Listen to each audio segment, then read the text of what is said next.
Assalamualaikum warahmatullahi wabarakatuh. Salam sejahtera bagi kita semua.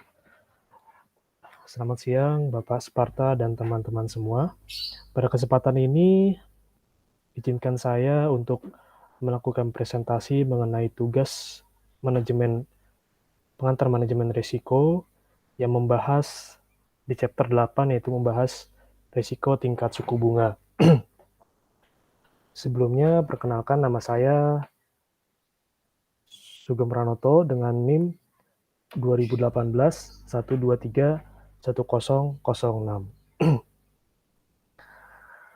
Pada chapter ini atau pada pembahasan ini, saya membahas 6 materi, yaitu yang pertama terkait gambaran umum risiko tingkat suku bunga, kemudian yang kedua mengenai model penetapan harga kembali, kemudian yang ketiga ada rate sensitive asset dan rate sensitive liabilities, kemudian yang keempat ada perubahan suku bunga aset sama dengan kewajiban, kemudian yang kelima ada perubahan suku bunga aset berbeda dengan kewajiban, kemudian yang terakhir kelemahan model penetapan harga kembali. Untuk yang pertama, pembahasan pertama yaitu gambaran umum mengenai risiko tingkat suku bunga.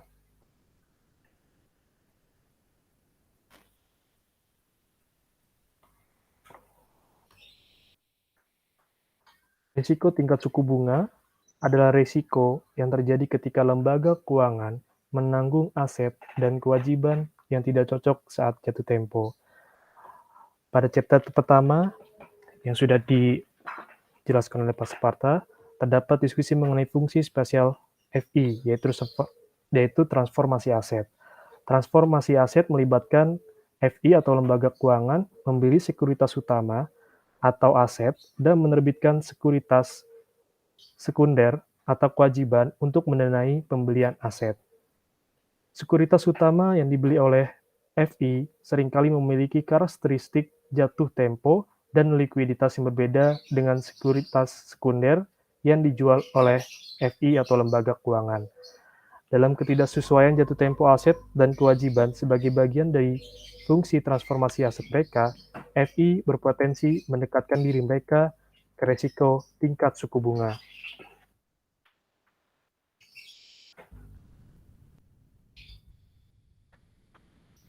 Banyak faktor yang mempengaruhi tingkat dan pergerakan suku bunga, namun kebijakan moneter strategis bank sentral yang secara langsung mendasari tingkat dan pergerakan suku bunga, sehingga mempengaruhi biaya yang harus dibayar serta ROA dari lembaga keuangan. Bank Sentral Amerika Serikat atau yang biasa disebut dengan The Fed, yang kegiatannya membuka pasar terbuka harian seperti jual beli obligasi treasury, obligasi berjangka pendek atau jatuh tempo kurang dari 1 tahun. The Fed berusaha untuk memberikan pengaruh terhadap jumlah uang yang beredar, inflasi, dan tingkat suku bunga, khususnya suku bunga jangka pendek, yang gilirannya akan memberikan dampak terhadap keputusan ekonomi seperti keputusan mengonsumsi atau menyimpan dana. Ketika The Fed merasa perlu memperlanjut ekonomi, maka akan memperketat kebijakan ekonomi dengan menaikkan suku bunga yang akan memberikan hasil normal berupa penurunan pengeluaran pada bisnis dan rumah tangga, terutama yang dibiayai dengan kredit atau pinjaman. Sebaliknya, ketika penurunan pengeluaran pada bisnis dan rumah tangga terjadi, maka memungkinkan The Fed untuk menurunkan suku bunga atau kebijakan moneter ekspansif untuk merangsang laju ekonomi. Penurunan suku bunga akan mendorong pinjaman dan pengeluaran seperti pada Desember tahun 2008, ketika perekonomian Amerika Serikat jatuh ke depresi yang sangat dalam sejak depresi terbesarnya. The Fed mengumumkan bahwa akan menurunkan target suku bunga ke kisaran antara 0 dan 1/4 dari 1% dan menurunkan tingkat diskontonya menjadi 0,5%.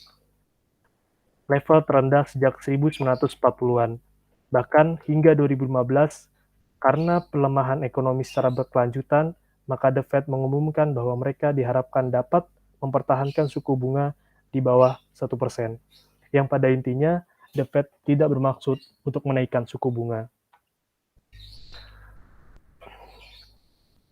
Manajemen risiko suku bunga harus memperhatikan kapan The Fed akan menaikkan suku bunga. Tingkat suku bunga Treasury Bills per 3 bulan untuk periode 1965 sampai dengan 2015, tindakan The Fed sebagian besar ditargetkan pada suku bunga jangka pendek. Perubahan suku bunga dana jangka pendek umumnya mempengaruhi seluruh struktur suku bunga. Keterkaitan antara suku bunga jangka pendek dan suku bunga jangka panjang dan teori struktur jangka suku bunga dibahas dalam lampiran 8B untuk bab ini. Namun saya tidak akan membahas lebih detail mengenai lampiran 8B. Selain dampak The Fed pada suku bunga melalui strategi kebijakan moneternya, peningkatan tingkat integrasi pasar keuangan selama beberapa dekade juga mempengaruhi suku bunga. Integrasi pasar keuangan meningkatkan kecepatan perubahan suku bunga dan volatilitas terkait ditransmisikan antara negara, membuat pengendalian suku bunga Amerika Serikat oleh The Fed lebih sulit dan kurang pasti daripada sebelumnya. Meningkatnya globalisasi pasar keuangan menjadikan pengukuran dan pengelolaan risiko suku bunga sebagai hal mengkhawatirkan yang banyak dihadapi oleh manajer lembaga keuangan modern. Seperti investor seluruh dunia harus hati-hati dalam mengevaluasi pernyataan Janet Yellen, yaitu Ketua Dewan Gubernur The Fed sebelum Kongres. Bahkan petunjuk perubahan suku bunga Amerika Serikat mungkin memiliki pengaruh besar pada suku bunga dunia dan juga nilai tukar mata uang asing, dan harga saham. Tingkat dan volatilitas suku bunga serta peningkatan pasar keuangan yang terintegrasi di seluruh dunia membuat pengukuran dan pengelolaan risiko suku bunga menjadi satu dari isu penting yang dihadapi manajer lembaga keuangan. Selanjutnya, bank untuk penyelesaian internasional mengharuskan DI untuk memiliki sistem pengukuran risiko suku bunga yang menilai efeknya perubahan suku bunga pada pendapatan dan nilai ekonomi. Sistem ini harus memberikan ukuran yang berarti dari tingkat exposure risiko suku bunga. DI saat ini dan harus mampu mengidentifikasi exposure berlebihan yang mungkin timbul, yang akan dibahas lebih mendalam pada bab 20. Dalam bab ini, ada 3 cara dalam mengukur tingkat risiko suku bunga, risiko tingkat suku bunga, yaitu yang pertama, model repricing atau penetapan harga kembali yang akan dibahas pada chapter 8 dan pada presentasi ini. Kemudian yang kedua, ada model jangka waktu atau maturitas yang dibahas pada appendix 8A. Kemudian yang ketiga, ada model durasi yang akan dibahas pada chapter 9. Namun pada presentasi ini, saya hanya akan membahas mengenai model repricing atau penetapan harga kembali.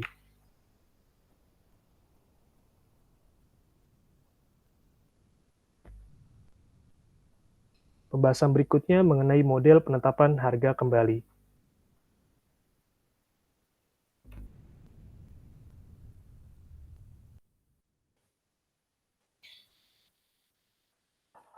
Model penetapan harga kembali merupakan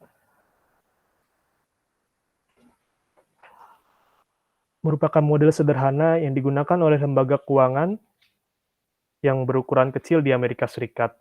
Model yang pada dasarnya menganalisis arus kas akuntansi nilai buku atas pendapatan bunga yang diperoleh dari aset lembaga keuangan dan beban bunga yang dibayarkan atas kewajibannya, atau pendapatan bunga bersih selama beberapa periode waktu tertentu. Di bawah pendekatan repricing gap, bank komersial wajib melaporkan setiap 3 bulan laporan sensitivitas suku bunga yang menunjukkan kesenjangan untuk aset-aset dan kewajiban dengan berbagai maturitas, yaitu yang pertama, 1 hari, kemudian yang kedua, lebih dari 1 hari sampai dengan 3 bulan, kemudian yang ketiga, lebih dari 3 bulan sampai dengan 6 bulan, Kemudian yang keempat, lebih dari 6 bulan sampai dengan 12 bulan. Yang kelima, lebih dari 1 tahun sampai dengan 5 tahun. Dan yang terakhir, lebih dari 5 tahun.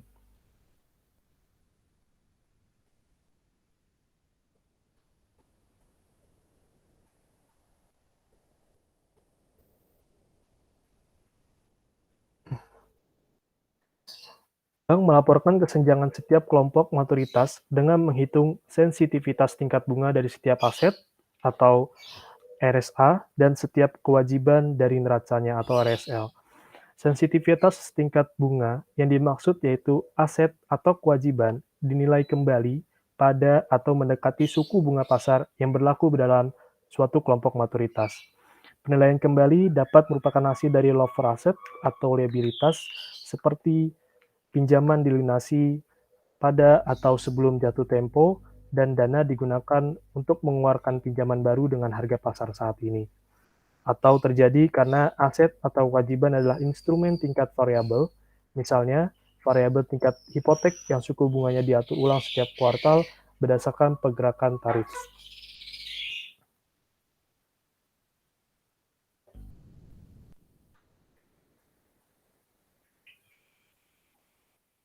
Berdasarkan tabel 8.8-1, yaitu tabel repricing gap, yang menyajikan laporan sensitivitas tingkat suku bunga sederhana yang menunjukkan kesenjangan atau gap atau repricing gap aset dan kewajiban dari lembaga keuangan dikategorikan ke dalam masing-masing dari 6 yang sebelumnya didefinisikan sebagai kelompok maturitas. Seperti kita lihat, untuk satu hari, contohnya itu ada asetnya itu 20 juta, 20 juta US dollar, kemudian kewajibannya satu harinya itu 30 juta US dollar, gaps-nya itu 20 dikurang 30 atau aset dikurang kewajiban sama dengan minus 10. Kemudian untuk kumulatif gap-nya minus 10. Kemudian yang kedua, lebih dari satu hari sampai dengan 3 bulan, itu untuk asetnya ada di angka 30 juta US dollar, kewajibannya 40 juta US dollar, gaps-nya 30 dikurang 40 sama dengan minus 10 juta US dollar, dan kumulatif gap-nya yaitu minus 10 US dollar ditambah dengan minus 10 US dollar yaitu minus 20 juta US dollar. Kemudian yang ketiga ada lebih dari 3 bulan sampai dengan 6 bulan. Untuk asetnya di sini tercantum yaitu 70 juta US dollar, untuk kewajibannya 85 juta US dollar, untuk gaps-nya minus 15 juta US dollar, dan kumulatif gap-nya minus 20 ditambah minus 15 sama dengan minus 35 juta US dollar. Kemudian lebih dari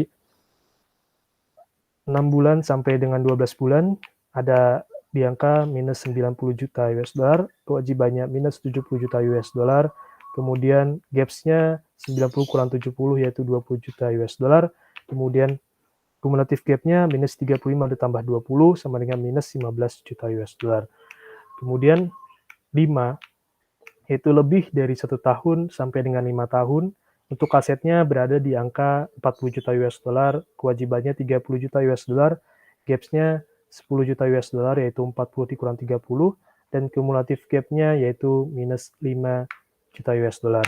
Kemudian yang terakhir ada lebih dari 5 tahun, untuk asetnya di angka 10 juta US dollar, kewajibannya 5 juta US dollar, untuk gaps-nya 10 dikurang 5 sama dengan 5 juta US dollar, dan kumulatif gap-nya minus 5 ditambah 5, yaitu di angka 0.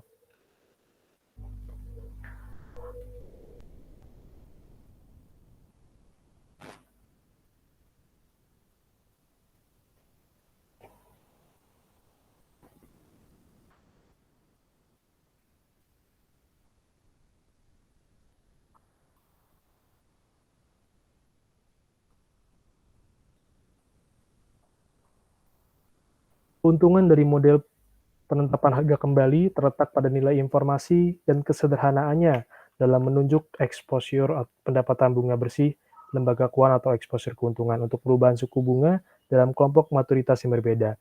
Sebagai contoh,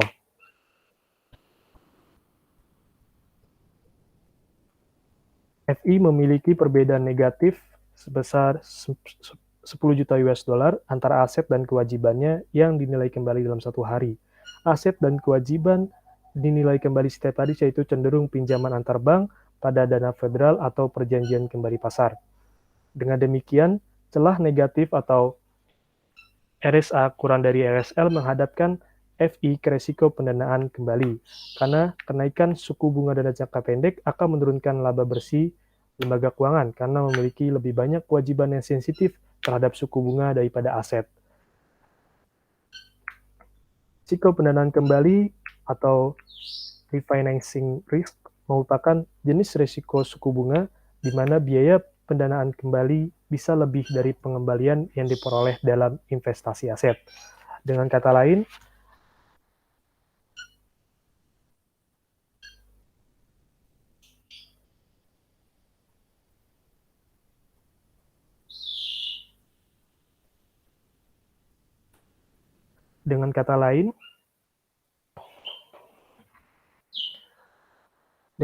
dengan asumsi perubahan suku bunga yang sama pada RSA dan RSL, beban bunga akan meningkat lebih dari pendapatan bunga. Sebaliknya, jika FI atau lembaga keuangan memiliki selisih positif 20 juta antara aset dengan likuiditas yang dinilai ulang dalam 6 sampai dengan 12 bulan, celah positif atau sensitivitas aset melebihi sensitivitas liabilities dari periode ini, sehingga terkena resiko reinvestasi.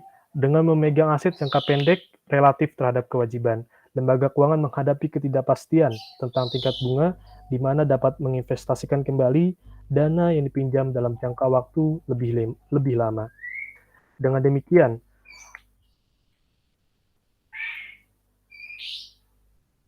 penurunan suku bunga selama periode ini akan menurunkan pendapatan bunga bersih lembaga keuangan, yaitu pendapatan bunga akan berkurang lebih dari beban bunga.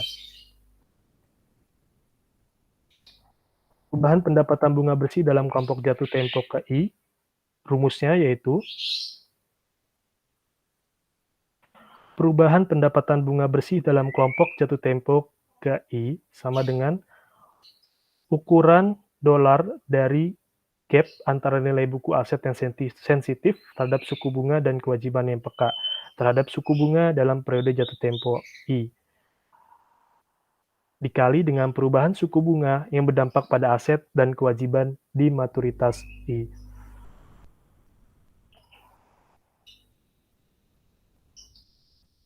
Pada kelompok pertama, jika negatif gap-nya 10 juta US dollar dan suku bunga jangka pendek naik 1%, maka perubahan pada pendapatan bunga bersih tahunan lembaga keuangan adalah minus 10 juta dikali 1%, yaitu mendapatkan hasil minus 100.000 dolar.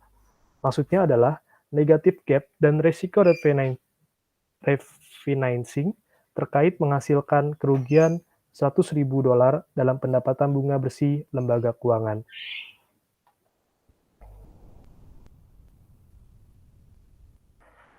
Pendekatan ini sangat sederhana dan intuitif, namun gambaran tentang risiko suku bunga bawah modal dan kerugian nilai pasar juga terjadi ketika suku bunga naik.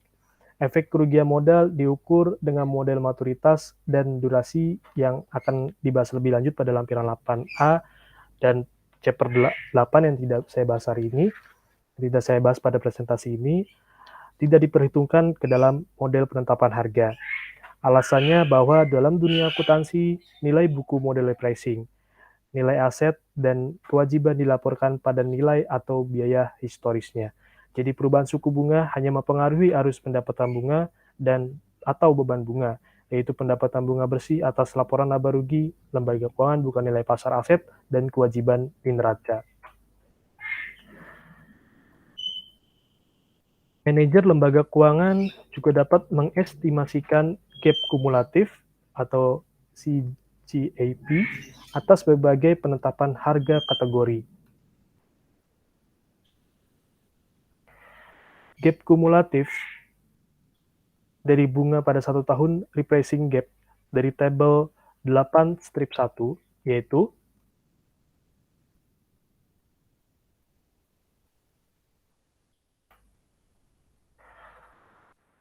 minus 10 juta tambah dengan minus 20 ditambah dengan minus 15 ditambah dengan 20.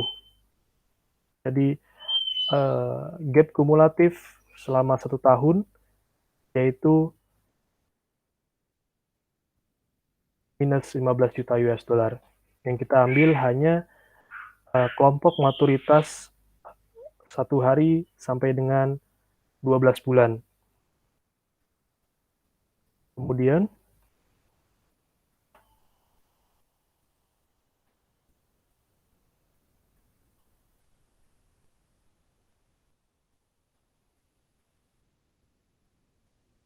jika perubahan suku bunga yang terdampak pada aset dan kewajiban di maturitas I adalah rata-rata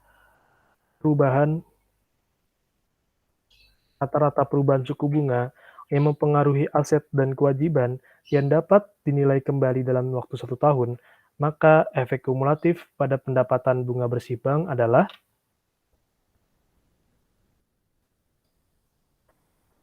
perubahan pendapatan bunga bersih dalam kelompok jatuh tempo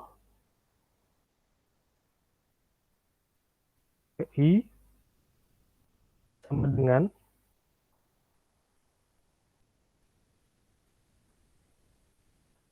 kumulatif dikali dengan perubahan suku bunga yang terdampak pada aset dan kewajiban di maturitas I.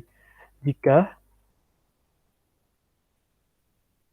dapat tadi hasilnya gap kumulatif selama 1 tahun yaitu minus 15 juta US dollar, maka dikalikan dengan perubahan suku bunga yang naik menjadi 1%, yaitu dikali 0,01, maka didapatkan hasilnya minus 150.000 dolar Amerika.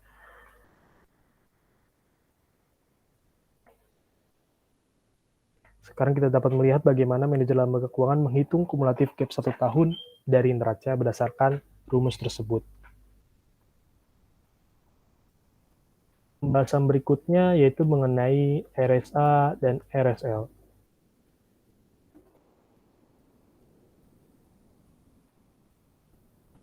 Yang sebelumnya dibahas mengenai RSA,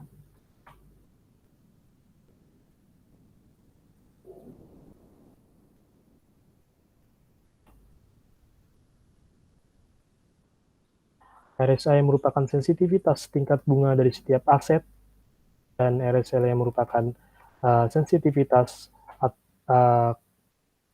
tingkat bunga dari setiap kewajiban.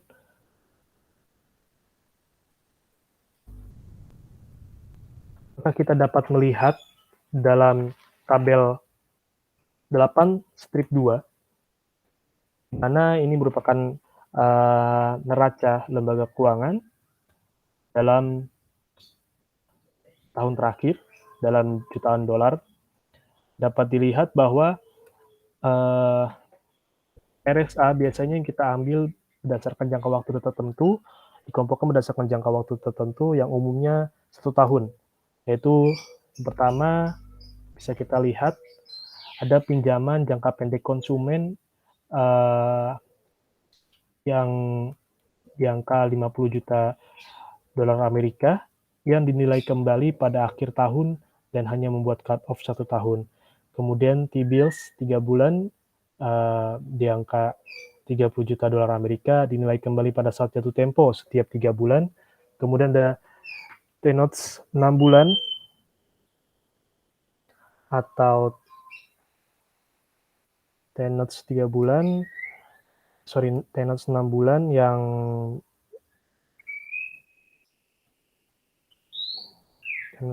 di angka 35 juta US dollar yang dinilai kembali pada saat jatuh tempo setiap 6 bulan. Kemudian yang terakhir ada hipotek suku bunga mengambang 30 tahun. Yang dimana di angka neraca di angka 40 juta dolar Amerika. Dinilai kembali setiap 9 bulan. Dengan demikian, aset jangka panjang ini peka terhadap suku bunga aset dalam konteks model penetapan harga kembali dengan horizon penetapan harga 1 tahun.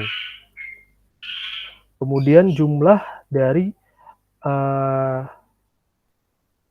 4 item tersebut kita jumlahkan, yaitu 50 juta, pinjaman jangka pendek konsumen 50 juta, kita tambahkan dengan T-bills 3 bulan 30 juta, T-notes 6 bulan 35 juta, dan hipotek suku bunga mengambang 30 tahun yaitu 40 juta, sehingga jumlahnya ada 155 juta. 155 juta ini merupakan aset yang sensitif terhadap perubahan tingkat suku bunga. Sedangkan sisanya yaitu 115 juta dolar Amerika dari aset tidak sensitif terhadap nilai repricing horizon 1 tahun, yaitu perubahan tingkat suku bunga tidak berdampak pada ukuran pendapatan bunga yang dihasilkan oleh aset selama tahun depan. Meskipun 115 juta dolar Amerika merupakan pinjaman jangka pendek konsumen, kemudian obligasi treasury 3 tahun dan 10 tahun, suku bunga tetap hipotek yang menghasilkan pendapatan bunga. Ukuran pendapatan yang dihasilkan tidak akan berubah selama tahun depan, karena suku bunga atas aset ini tidak diharapkan untuk berubah, yaitu mereka tetap selama 1 tahun ke depan. Kemudian pembahasan berikutnya terkait rate sensitive liabilities. Sama seperti RSA, RSL biasanya dikelompokkan berdasarkan jangka waktu tertentu yang umumnya yaitu 1 tahun. Berdasarkan tabel 8 strip 2, dapatkan bahwa RSL-nya itu ada sertifikat deposito 3 bulan, 40 juta dolar Amerika, jatuh tempo dalam 3 bulan dan dinilai kembali pada saat jatuh tempo. Kemudian akseptasi bank 3 bulan, yaitu 20 juta dolar Amerika yang jatuh tempo dalam 3 bulan dan dinilai kembali pada saat jatuh tempo. Kemudian pas komersial 6 bulan dengan angka 60 juta dolar Amerika yang jatuh tempo dan dinilai kembali setiap 6 bulan. Kemudian yang terakhir, deposito berjangka 1 tahun atau di angka 20 juta dolar Amerika yang dinilai kembali pada akhir gap horizon 1 tahun. Jumlahnya tersebut, 4 item tersebut kita jumlahkan kembali yang merupakan total 1 tahun RSL yang sebesar 140 juta dolar Amerika.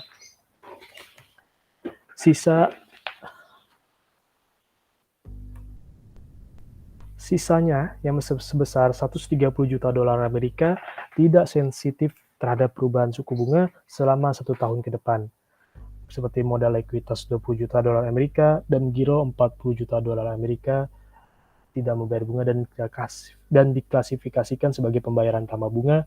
Kemudian passbook saving 30 juta atau simpanan 30 juta dolar Amerika. Kemudian deposito berjangka 2 tahun 40 juta dolar Amerika yang menghasilkan beban bunga selama tahun depan, tetapi tingkat beban bunga yang dihasilkan tidak akan berubah jika tingkat suku bunga secara umum berubah. Dengan demikian kita mengklasifikasikan item tersebut sebagai kewajiban yang tidak sensitif terhadap suku bunga atau rate insensitive liabilities.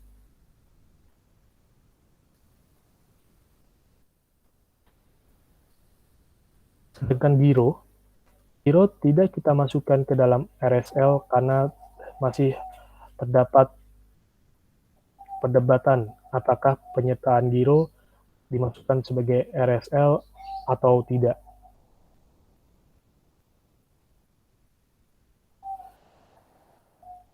Beberapa argumen yang menentang memasukkan penyertaan giro ke dalam RSL yaitu tingkat bunga eksplisit pada giro adalah 0 menurut peraturan. Lebih jauh, meskipun bunga eksplisit dibayarkan pada akun sekarang, tarif yang dibayarkan oleh lembaga keuangan tidak berfluktuasi secara langsung dengan perubahan tingkat umum suku bunga. Khususnya ketika tingkat suku bunga secara umum meningkat, apalagi banyak giro bertindak sebagai simpanan inti bagi lembaga keuangan, yang artinya mereka adalah sumber dana jangka panjang. Meskipun mereka tidak membayar bunga secara eksplisit, namun giro membayar bunga secara implisit, karena lembaga keuangan tidak memungut biaya yang sepenuhnya menutupi biaya jasa pengecekan. Jika suku bunga naik, maka individu akan menarik giro mereka, atau memaksa bank untuk menggantinya dengan hasil yang lebih tinggi, seperti wesel berbunga serta dana yang sensitif terhadap suku bunga. Hal itu kemungkinan besar terjadi ketika suku bunga alternatif instrumennya tinggi.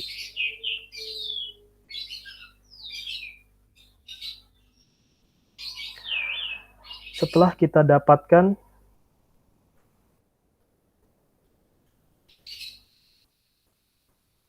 dapatkan hasil RSA dan RSL, yaitu 4 kewajiban yang nilai kembali 40 juta dolar ditambah 20 juta dolar ditambah 60 juta dolar ditambah 20 juta dolar yang berjumlah 140 juta dolar, dan aset yang nilai kembali itu 50 juta dolar ditambah 30 juta dolar ditambah 35 juta dolar ditambah dengan 40 juta dolar yang hasilnya yaitu 155 juta dolar, sehingga kita dapat memasukkan kumulatif gap selama 1 tahun, yaitu RSA 1 tahun dikurang dengan RSA dikurang RSL. Yang tadi kita dapatkan adalah 155 juta untuk aset, untuk RSA, dan 140 juta untuk kewajiban atau RSL. Sehingga 155 juta dikurang 140 juta didapatkan hasil 15 juta dolar Amerika. Seringkali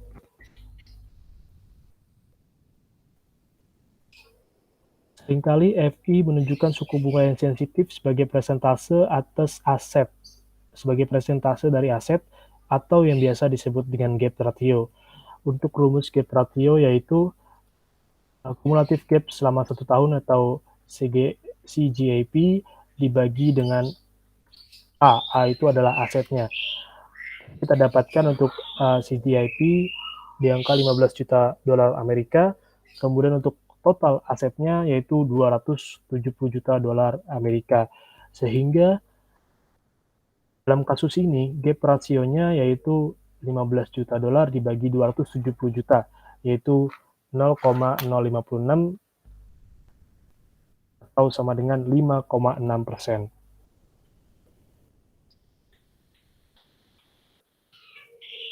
Beberapa manfaat dari gap ratio yaitu yang pertama, memberitahu arah exposure resiko suku bunga atau CGAP ke arah positif atau negatif, dan kedua, skalanya seperti yang ditunjukkan dengan membagi gap dengan ukuran aset lembaga.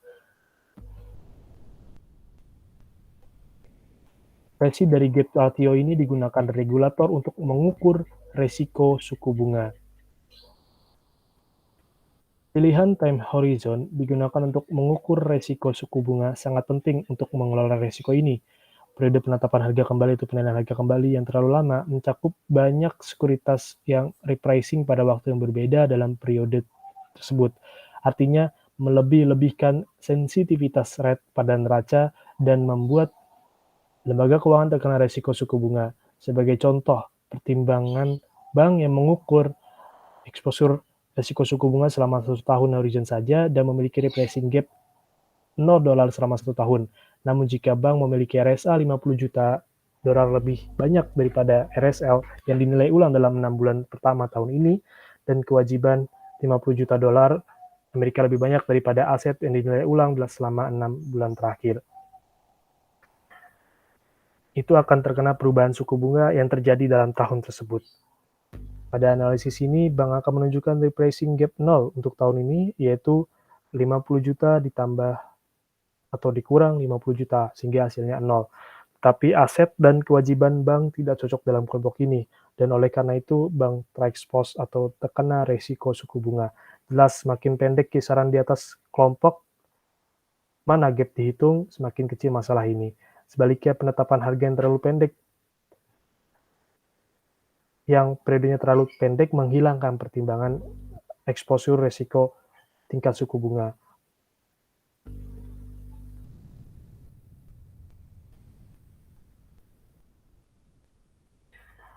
Pembahasan yang keempat mengenai perubahan suku bunga terhadap aset sama besarnya dengan kewajiban, atau perubahan suku bunga RSA sama besarnya dengan kewajiban dengan RSL.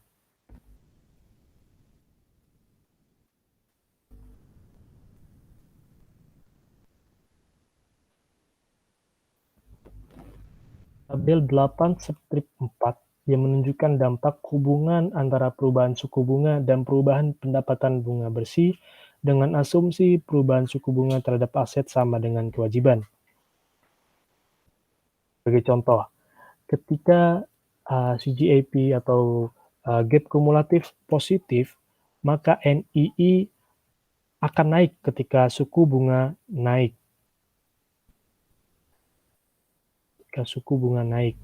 Kemudian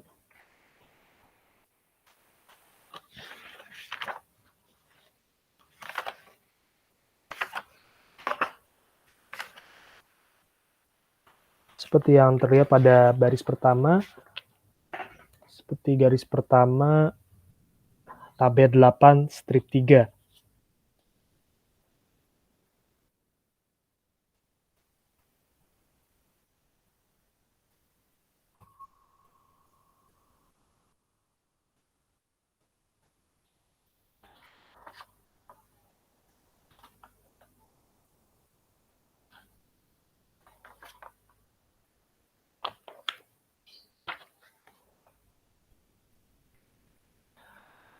Kemudian ketika CGAP negatif,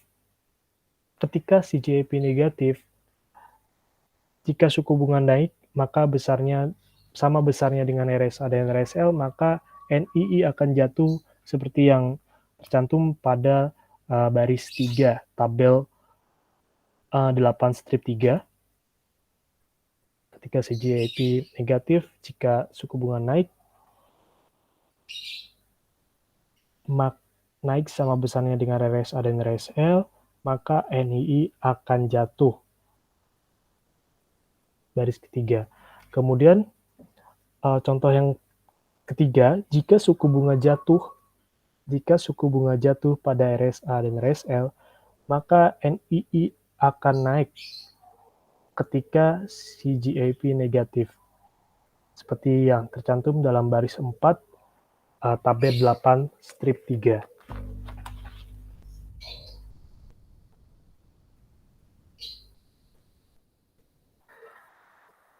Jika suku bunga turun, beban bunga akan berkurang lebih dari pendapatan bunga. Pada umumnya, ketika CGAP negatif, perubahan pada NII pun akan negatif sehubungan dengan perubahan suku bunga. Dengan demikian, lembaga keuangan ingin CGAP negatif ketika suku bunga diperkirakan akan turun. Hubungan ini dinamakan efek CGAP, yaitu hubungan antara perubahan suku bunga dan perubahan pada pendapatan bunga bersih.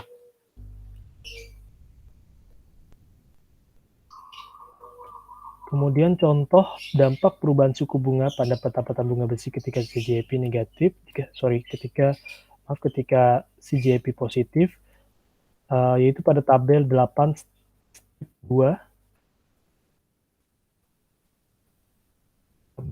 strip 2.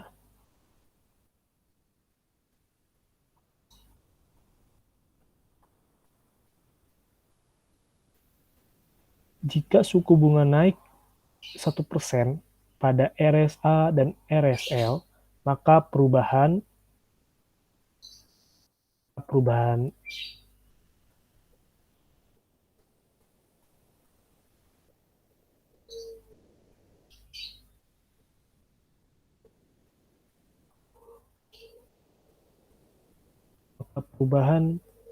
pendapatan bunga bersih atau NII yaitu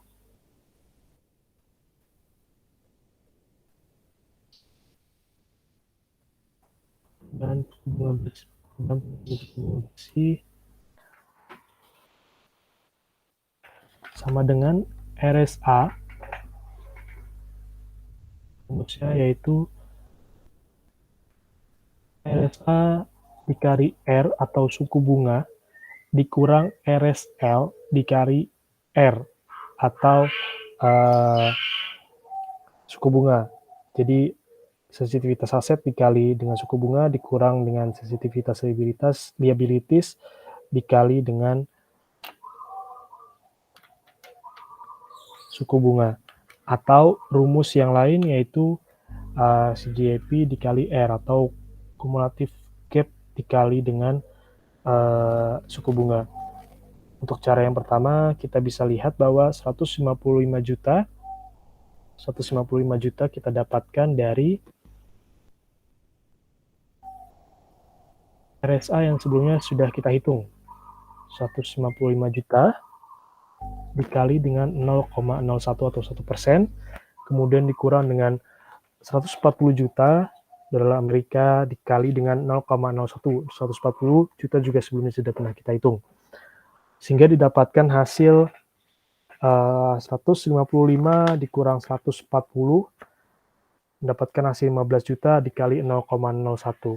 Atau rumus sederhananya yaitu cumulative gap dikali R.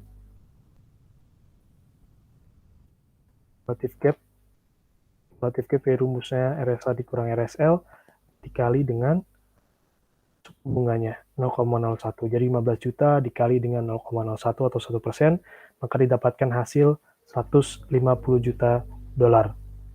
150 ribu dolar Amerika.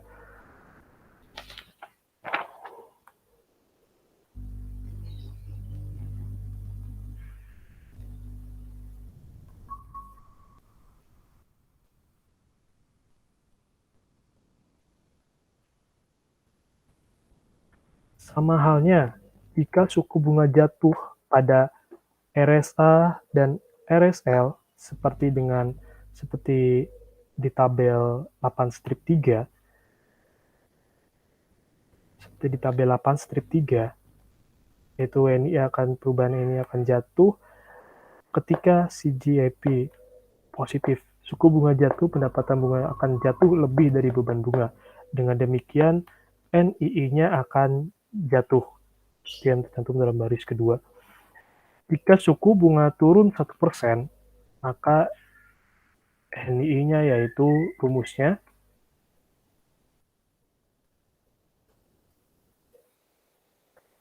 juga sama, 100 RSA dikali R dikurang RSL dikali R mendingan CGAP atau cumulative gap dikali RR itu adalah suku bunganya. Kemudian kita dapatkan sensitivitas aset terhadap perubahan tingkat suku bunga yaitu 155 juta dikali karena suku bunganya jatuh 1%, yaitu jadi minus 0,01 atau minus 1%. Kemudian dikurang 140 juta dikali minus 0,01 atau minus 1%. Sehingga didapatkan hasil 15 juta dikali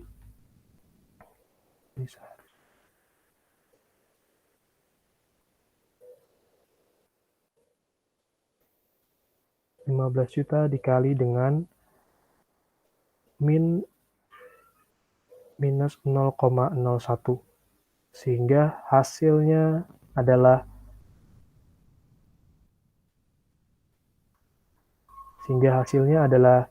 minus 150 ribu dolar Amerika. Maka perubahan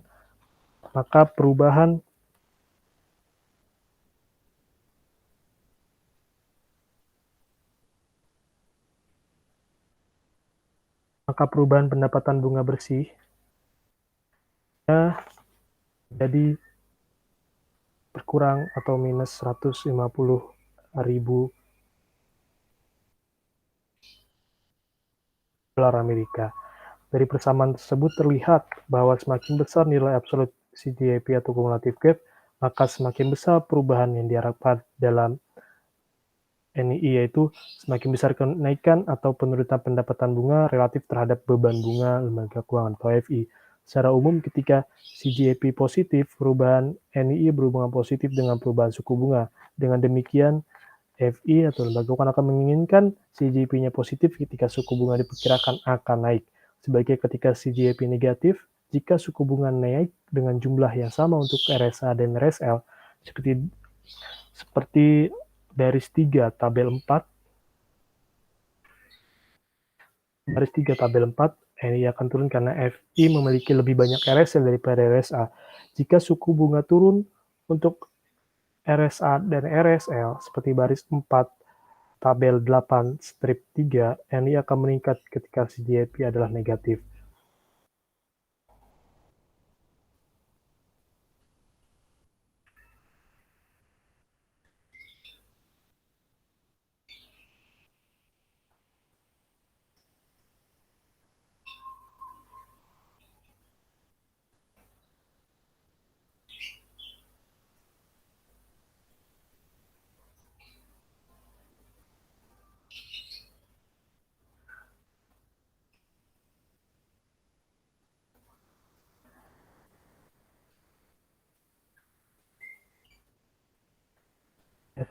Empat, jika suku bunga turun selama dengan RSA dan RSL baris 4 tabel 8 strip 3, NI akan meningkat.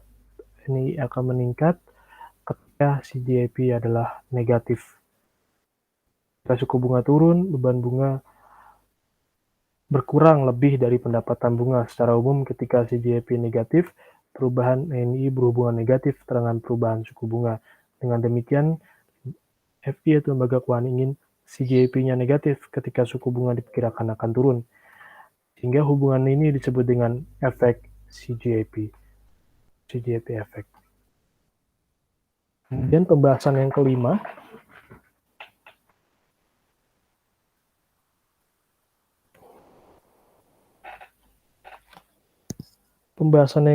yaitu perubahan suku bunga terhadap aset berbeda pada kewajiban. Perubahan suku bunga terhadap aset berbeda dengan pada kewajiban, atau perubahan suku bunga terhadap RSA berbeda dengan RSL. Pada praktiknya, perubahan suku bunga terhadap RSA berbeda terhadap RSL lebih sering terjadi dibandingkan dengan perubahan suku bunga terhadap RSA sama dengan RSL. Perbedaan ini dinamakan spread. Selain CGP effect, perubahan suku bunga NII disebut dengan spread effect, yaitu pengaruh perubahan dalam spread antara suku bunga RSA dan RSL terhadap NII.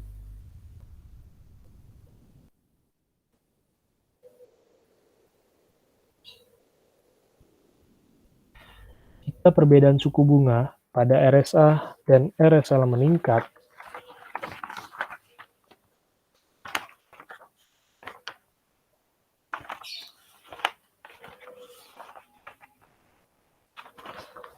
saat suku bunga naik atau jatuh, pendapatan bunga meningkat atau menurun lebih atau kurang dari beban bunga.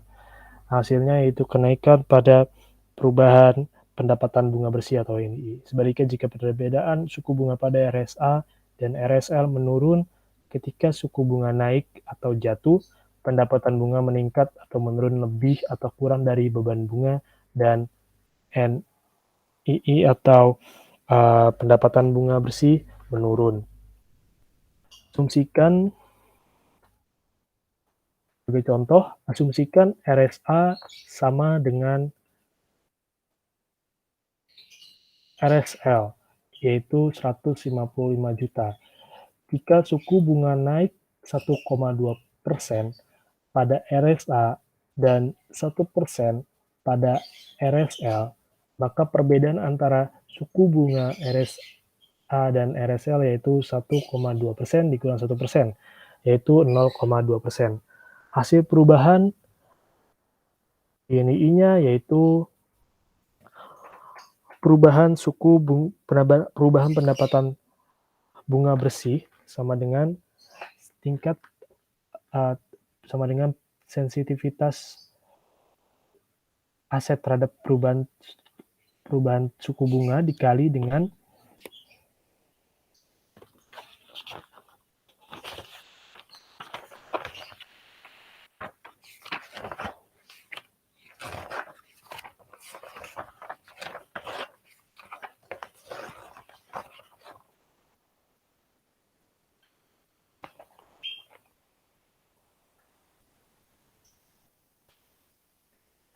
dikali dengan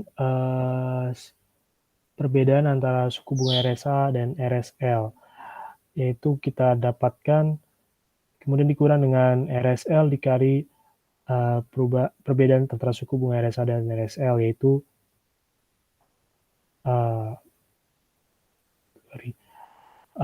rumusnya yang benar itu adalah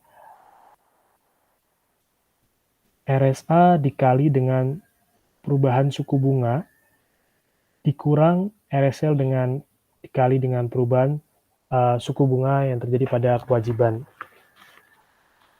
atau interest revenue dikurang dengan interest expense atau pendapatan bunga dikurang dengan beban bunga, sehingga kita mendapatkan hasil jika RSA-nya sama dengan RSL, yaitu 155 juta dikali 1,2%, karena suku bunga pada RSA naik 1,2%, dikurang 155 juta dikali dengan 1%, karena suku bunga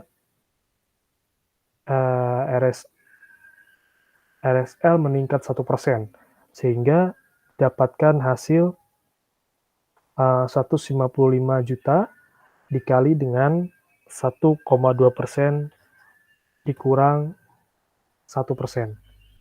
Jadi dipindahkan 1,2% dikurang 1%, sehingga didapatkan hasil 310.000 dolar Amerika, sehingga perubahan pendapatan bunga bersihnya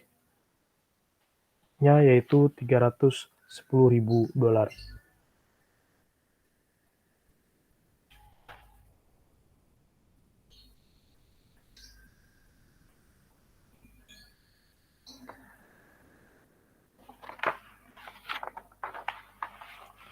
Berbagai jenis kombinasi CGAP dan perbedaan perubahan efeknya pada NII, yaitu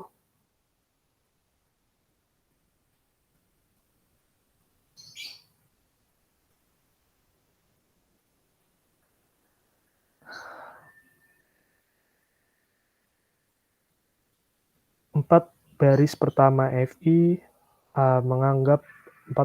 menganggap FI dengan CGAP positif, dan 4 baris terakhir menganggap FI dengan CGAP negatif.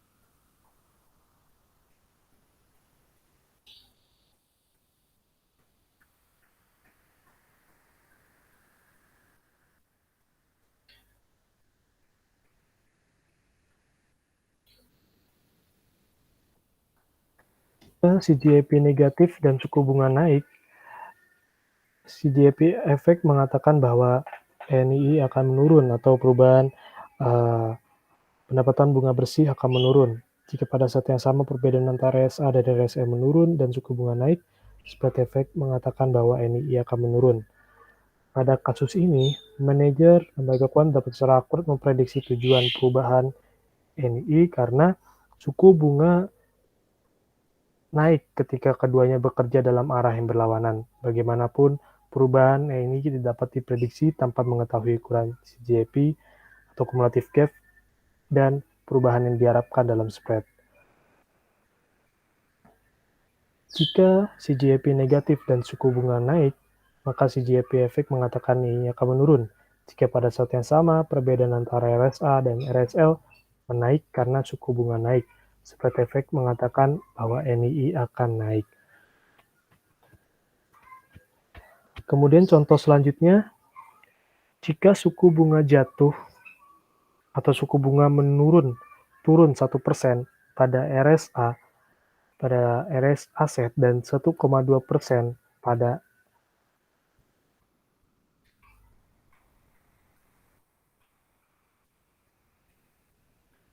RSL atau liabilities atau kewajiban, maka perubahan NII-nya, perubahan suku bunga, perubahan pendapatan bunga bersihnya yaitu 155 juta dikali minus 0,01 atau 1%, minus 1%, yaitu karena suku bunga pada asetnya itu menurun sebesar 1%. Kemudian dikurang 140 juta dikali dengan 0,012 karena suku bunga pada RSL naik 1,2%.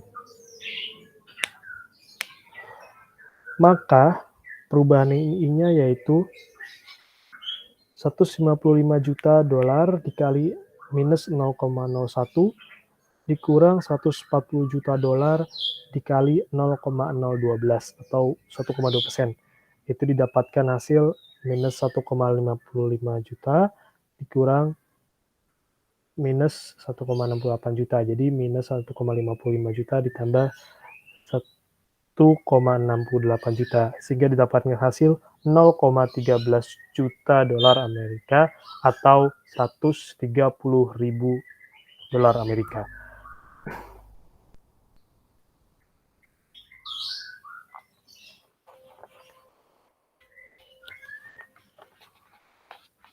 Meskipun CGAP effect atau aset lebih besar dari liabilities negatif pada ini seperti contoh 8/1,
Meskipun CGAP efek atau asetnya lebih dari liabilities negatif pada NII seperti contoh 8.1, CGAP efek pada penurunan 1% di suku bunga RSA dan RSL menghasilkan penurunan NII 150 juta dolar Amerika. Kenaikan pada spread dan menghasilkan spread efek yaitu kenaikan NII atau perubahan pendapatan bunga bersih 130 ribu dolar Amerika. Beberapa FI atau lembaga keuangan menerima exposure suku bunga yang cukup besar dibandingkan dengan ukuran aset mereka. Repricing gap adalah ukuran resiko suku bunga yang secara historis digunakan oleh FI dan masih menjadi ukuran utama resiko suku bunga yang digunakan oleh bank kecil. Berbeda dengan model risiko suku bunga berbasis nilai pasar yang dibahas dalam lampiran 8A dan chapter 9. Model repricing gap secara konsep lebih mudah untuk dipahami dan dapat dengan mudah digunakan untuk memprediksi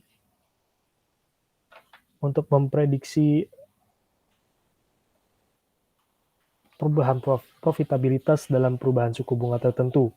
Repricing gap digunakan untuk memungkinkan FI menyusun aset dan kewajibannya atau keluar dari neraca untuk mengambil keuntungan dari proyeksi perubahan suku bunga. Bagaimanapun, dibalik atau meskipun model repricing gap mudah untuk dipahami dan mudah untuk digunakan, juga memiliki kelemahan yang mengakibatkan regulator menyerukan agar menggunakan model yang lebih komprehensif seperti misalnya model gap duration atau model durasi untuk mengukur risiko suku bunga. Bahasan yang terakhir mengenai kelemahan model penetapan harga kembali. Model penetapan harga kembali memiliki 4 kelemahan utama, yang pertama antara lain, itu mengabaikan efek nilai pasar. Perubahan suku bunga memiliki efek nilai pasar selain efek pendapatan pada nilai aset dan kewajiban, yaitu nilai sekarang dari arus kas atas aset dan kewajiban selain bunga yang langsung diterima atau dibayarkan. Karena suku bunga berubah, kenyataannya nilai sekarang hampir semua aset dan kewajiban pada neraca FI berubah seiring dengan perubahan suku bunga. Model penetapan harga kembali mengabaikan efek nilai pasar secara implisit mengasumsikan pendekatan nilai buku. Dengan demikian, selisih harga hanya sebagian ukuran dari exposure atau pendekatan risiko suku bunga yang sebenarnya dari sebuah lembaga keuangan. Kemudian yang kedua ada over agregatif. Permasalahan mendefinisikan kelompok pada rentang jatuh tempo, yaitu mengabaikan informasi mengenai distribusi aset dan kewajiban dalam kelompok tersebut. Contoh, nilai dolar aset dan nilai dolar RSA dan RSA dalam rentang waktu jatuh tempo manapun mungkin sama. Namun rata-rata kewajiban dinilai kembali menjelang rentang akhir kelompok, sedangkan aset dinilai kembali ke awal, yaitu mana perubahan suku bunga akan berdampak pada arus kas aset dan kewajiban yang tidak akan diukur secara akurat dalam pendekatan repricing gap. Contoh mudah, pada kelompok 3 bulan sampai dengan 6 bulan,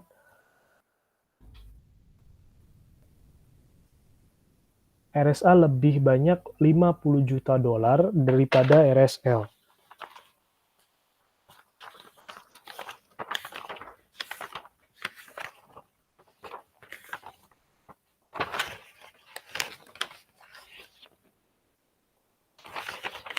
RSA lebih banyak 50 juta dolar daripada RSL.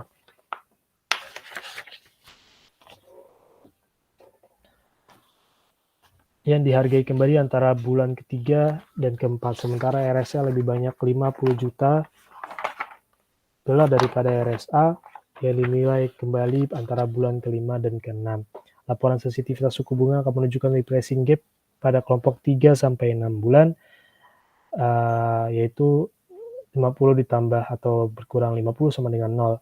Tetapi seperti yang dapat dilihat, aset dan kewajiban FI tidak akan cocok dengan kelompok. Jelas semakin pendek rentang di mana gap kelompok dihitung, semakin kecil masalah ini. Jika seorang manajer lembaga keuangan menghitung suatu hari nanti, gap kelompok masa depan ini akan memberikan gambaran lebih akurat tentang exposure pendapatan bunga bersih terhadap perubahan suku bunga.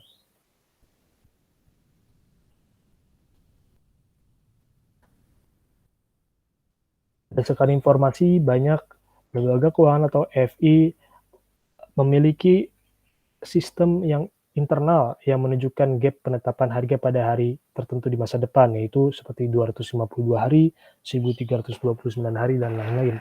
Hal ini menunjukkan bahwa meskipun regulator memeriksa pelaporan gap repricing hanya pada rentang kelompok jatuh tempo yang relatif luas, manajer FI atau lembaga keuangan dapat menetapkan di tempat sistem informasi internal untuk melaporkan pola masa depan sehari-hari gap tersebut. Kemudian,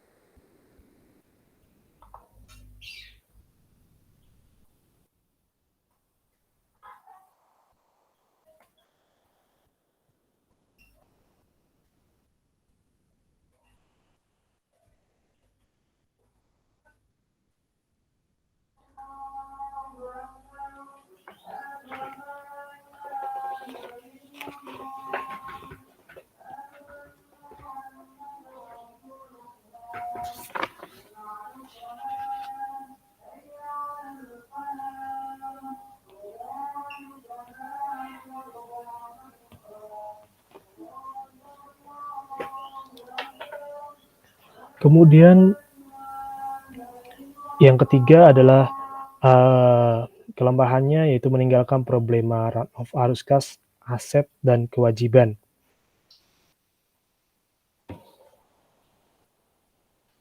Arus kas periodik sebesar bunga dan pokok pembayaran amortisasi pada aset jangka panjang seperti konvensional hipotek itu bisa diinvestasikan kembali di pasar. Kemudahan model penetapan harga kembali yaitu mengasumsikan semua pinjaman konsumen jatuh tempo dalam 1 tahun atau hipotek konvensional jatuh tempo dalam 30 tahun. Kenyataannya, FI dan lembaga keuangan secara berkelanjutan memulai dan menghentikan hipotek serta pinjaman konsumen karena menciptakan dan menghentikan tabungan. Contoh, pada hari ini, beberapa hipotek jatuh tempo 30 tahun tersisa 1 tahun sebelum jatuh tempo. Selain itu, pinjaman dapat terdaftar sebagai hipotek 30 tahun dan tidak termasuk sensitif, namun terkadang mereka membayar lebih awal karena pemegang hipotek membayar kembali atau menjual rumah mereka. Dengan demikian, hasil yang akan diinvestasikan kembali pada harga pasar saat ini dalam 1 tahun. Selain itu, bahkan jika aset atau liabilitas tidak sensitif terhadap suku bunga, hampir semua aset dan kewajiban, misalnya hipotek jangka panjang, membayar sejumlah pokok dan atau bunga kembali ke FI pada tahun tertentu. Akibatnya, FI akan menerima arus kas run-off dari portofolio yang tidak sensitif terhadap suku bunga yang dapat diinvestasikan kembali pada suku bunga pasar saat itu. Itu adalah komponen arus kas run-off dari aset atau liabilitas yang tidak peka terhadap tarif ini sendiri juga peka terhadap tarif ini. Manajer lembaga keuangan atau FI dapat menangani hal ini dengan mudah dalam model penetapan harga dengan mengidentifikasikan untuk setiap item aset dan kewajiban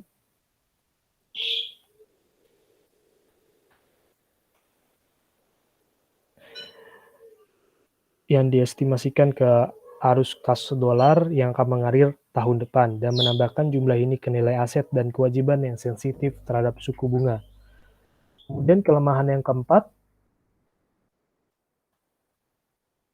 arus kas dari aktivitas di luar neraca atau mengabaikan arus kas dari aktivitas di luar neraca. RSA dan RSL digunakan untuk model penetapan atau penentuan harga kembali. biasanya termasuk hanya aset dan kewajiban yang terdaftar di neraca. Perubahan pada suku bunga akan berdampak pada banyak instrumen di luar neraca. Contoh, FI mungkin sudah melakukan lindung nilai resiko suku bunga dengan kontrak berjangka suku bunga. Saat suku bunga berubah, kontrak berjangka ini sebagai bagian dari proses penandaan ke pasar menghasilkan arus kas harian, baik positif atau negatif untuk FI yang dapat mengimbangi setiap gap exposure neraca. Arus kas penyimbang ini dari kontrak berjangka diabaikan oleh model penetapan harga kembali yang sederhana dan harus dimasukkan ke dalam model.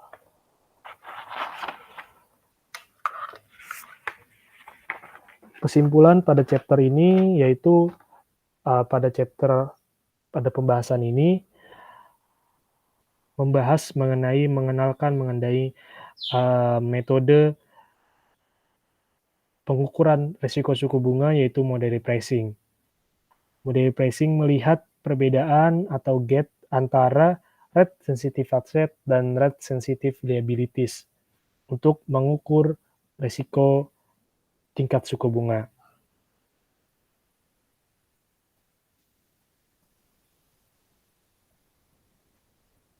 Di balik kemudahan dalam penggunaan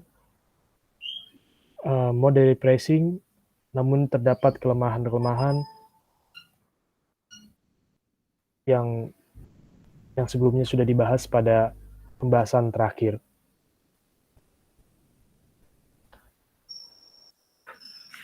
Sekian presentasi dari saya. Kurang lebihnya jika ada materi yang kurang sampaikan atau kurang dipahami, mohon maaf. Wassalamualaikum warahmatullahi wabarakatuh. Selamat sore.